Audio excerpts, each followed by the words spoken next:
YouTube, this is Charlie426, and today we have another interesting review. This is the review of the Robot Damashii Shinkiro, or Shinkiro, depending on which sub or dub version you've seen. This is a nightmare frame that was seen in Code Geass. This was actually used by Zero/Lulushu himself, and it's a very one of the unique nightmare frames out there, to be honest. Now, this was one of those Robot Damashii figures I really wanted to get at some point when I was really into mecha stuff other than Gundam.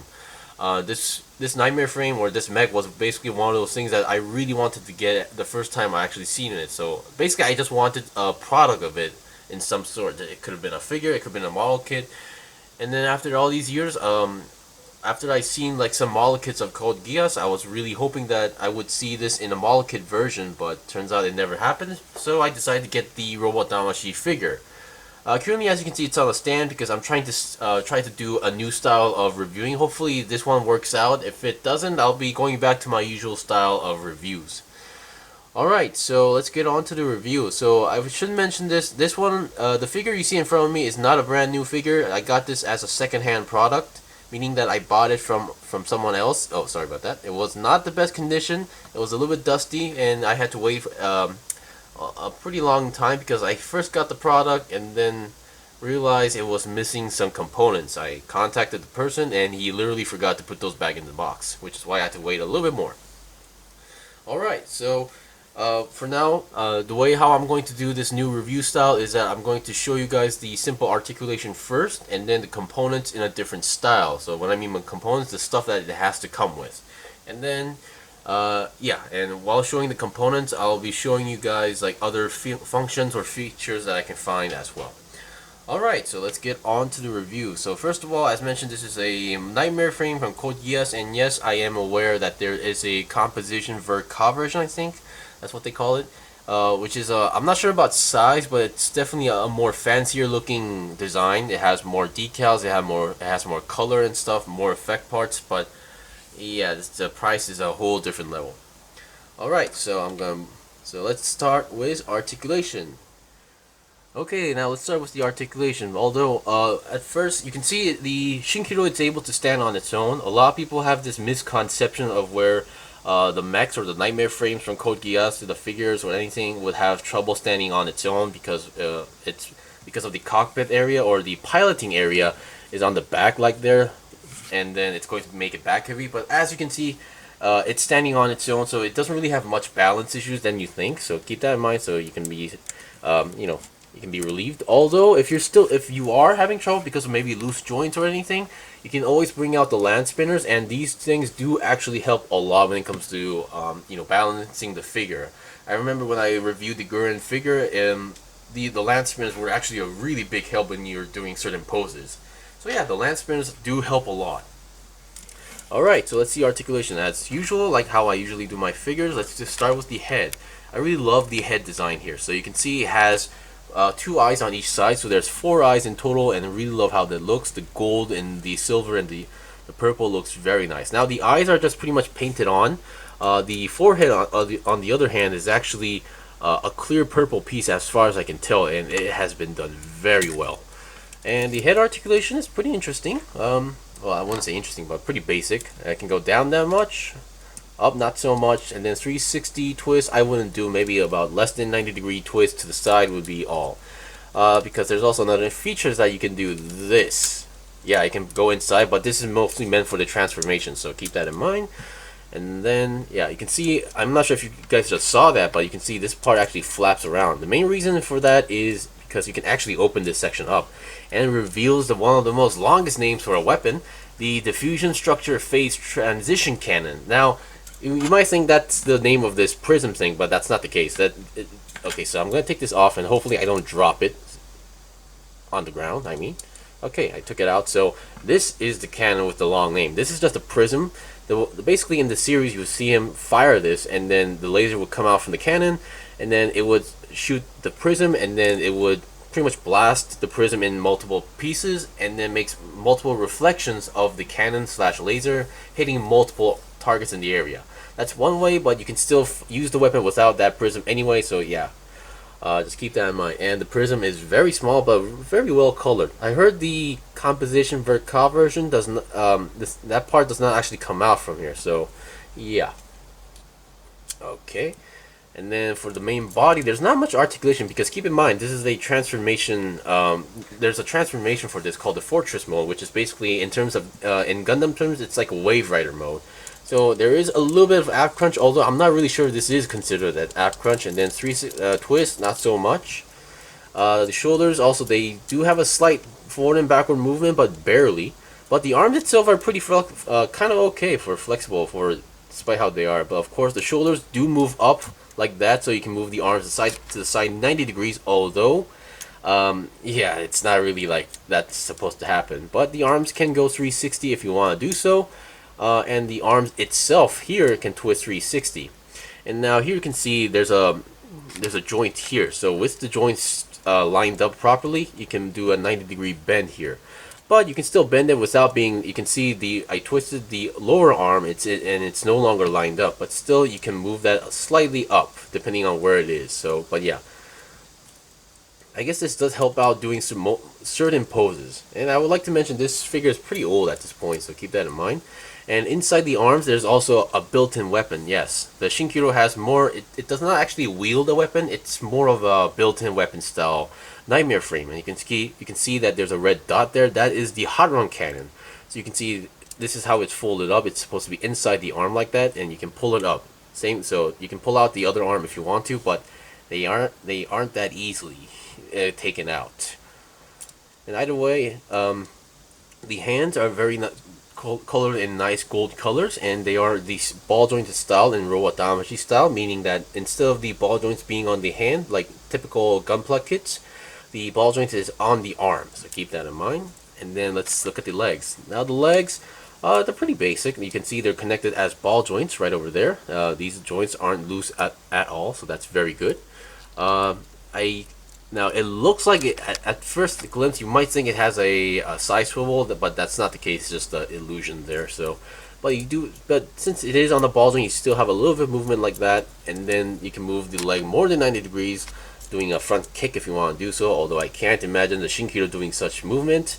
And since there's no side skirt or back skirt or front skirt, it can go to the back 90 degrees as well. So, to the side, not so much, because it's on a ball joint. And then bend. So a 90-degree bend is pretty much all you get, but you can see it's not really much of a bend. But this is only possible when you have the land spinners out. If you have the land spinners in, you get less than 90-degree bend. So keep that in mind. So any figure that has like a transforming aspect does get like hindered by such aspects, I guess. Alright, so I think that's it pretty much for the articulation. Although there's one more thing I need to mention is that you have the toe/feet. You can fold them up to make it look like it's actually floating around. And then yes, the Nightmare frames do have this basic weapon called a slash harken. The Shinkiro does actually has slash harkens inside the knees, but the figure does not actually show that in any aspect, because even in the main series, the Shinkiro did never actually use this slash harkens. The main reason why I would assume why it would be is the location, because it's supposed to be inside the knees. And there's no way they're going to do that in this Robot Damashii figure. I heard they did it in their composition version, but yeah, it's a little bit messy. Alright, and then if you just saw that, this thing has like a slight locking mechanism. So when it's not straightened up, it's like that. But if you straighten it up, it kind of locks into place. So I guess this actually is one of the main things that helps, balance the figure. And then the wings do not move; they are actually detachable like that. And then you can actually open the piloting area like that, and reveals a seat and pretty well detailed if you ask me for its time. Alright, so now we've seen the articulation. Let's see of its components. Okay, here we have another one of the main gimmicks of this figure, or one of the main effect parts of the figure. This is the absolute defense system effect part. Now you only get one force field, but I think that's enough for this figure. Granted, if you buy 2 to 3 of these, you would have 3 more. Now, as you can see, I'm currently connected on a single action base, and the force field itself is actually connected to the main body of the figure. This is actually pretty well done. Now, it's recommended if you're going to not use the main effect, if you're not going to connect it to the main body, they kind of suggest you buy the there's this special action-based stage 4, I believe that's what they're called, which actually has a double connection on the main base of the action figure, so you can actually have another rod coming out from the front, and you can connect the shield in front. So you only get one of these effect parts for the front only, and the way how they connect it is pretty well done. So I'm gonna actually have to take this down now.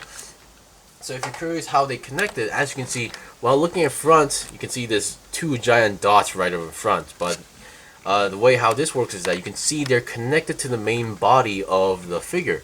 So where they are actually at the moment, hopefully I can show you guys. There we go. So you can see they're connected. If you look at under the armpit, there's this hole here that's actually meant for the effect part. So I'm going to actually take this part out. Hopefully I don't break anything. So you can see this is how they're doing, and this is where they're connected. So you can see that's the hole there where you connect and connect. So I say that's pretty well done. Now here's one of the last accessories that comes with the figure. Now I mentioned the wings that can be taken off if you want to. Now this is the anti-flare staff or something like that, and I have zero memory seeing this from the anime actually. Now what this thing is, it's not actually a weapon, but it's more of like an opposite of a weapon, where it's actually like some sort of diffusion device, so which can cancel out nuclear attacks or bombs, according to other like information I believe. I might need to research more on that, but yeah, I really need to rewatch it because I really don't really remember seeing such device from the series. But still, you get a mini version of this, which is actually the folded up version, and this thing is actually meant to be stored onto the fortress mode / transformation of this. And if you're curious, yes, you can take this part out. And because of this staff, not only you get the open hands, you get actually the multi-purpose grabbing hands for left and right. So yeah, so in total you get 4 hands in total, so that's good to know. Now let's see the transformation. I'm not going to show you guys the transformation because number one, it's a pretty simple transformation where it only involves folding up the legs and the arms and pushing down the head and body. So yeah, and yeah, this is not a parts former, so you can be relaxed now. So I'll be right back. Alright, here we have the transformation / this is called the fortress mode. Now it's pretty much a folded up version of the Shinkiro. It's basically you pretty much put the shoulders in front, you fold the arms back, and same goes for the legs. Now this is not the most perfect transformation. I even tried to practice this last night, but this is the best I could do. Let me get off this it's stand now, so you can see the head is now inside, but you can still see the eyes still popping out. That's just how it is. I guess you can move the head a little bit down to make it look less obvious, but yeah. You can see the shoulders are now in front, and you can see the folded up version of the anti-flare system inside the plate hole where you connect the shield effect part that goes into the hole. So this is actually used in 2 ways. So you can put the effect parts or put the folded up version here. So one thing that I am not able to get is that now these land spinner wheels are supposed to go inside this area here. I can make that happen, but it doesn't really lock into place, so I'm not really sure if it's supposed to lock into place or not. But yeah, other than that, yeah, I'm pretty surprised they actually were able to do this, because for the arms, the interesting part is that I'm not sure if this was too necessary, but you can see there's a peg over there, and there's a hole on the arm itself, so you need to connect those arms so you can secure the location on the transformation, so it looks less flimsy, I guess. But yeah, I believe I need to move the legs a little more forward, but that's just how I can do it at the moment, because it involves like you have to extend the joints of the legs, and yeah, buying a second-hand product, I don't want to risk breaking anything. But yeah, that's pretty much it for the review. So if you really, if you're a big fan of Code Geass and you really like the character of Zero and his nightmare frames, other than the Gawain, which is much more bigger, but there's also this version of Shinkiro, which is like an updated version but smaller. If you really like this nightmare frame, I definitely recommend you get it, because heck, even this is one of my favorite nightmare frames from the series. There's actually one more I really want to get from the series. I technically have one more nightmare frame that I actually have in my position, but there's still one more I really want to get as well. It might be something that most of you have not expected. But anyway, thank you for watching the review. Hope you guys actually like my new style of the review. If you guys do like it, let me know so I can actually now continue making the Robot Damashii figure styles or any figure style review in this way. I'm still going to keep my original usual way of reviewing kits from Gunpla, so keep that in mind. Anyway, thank you for watching the review, and hope you guys like the review new style. If you guys got any questions or requests, leave a comment below. I still have more stuff to buy and build and make reviews out, so please stay tuned. Until then, see you guys next time!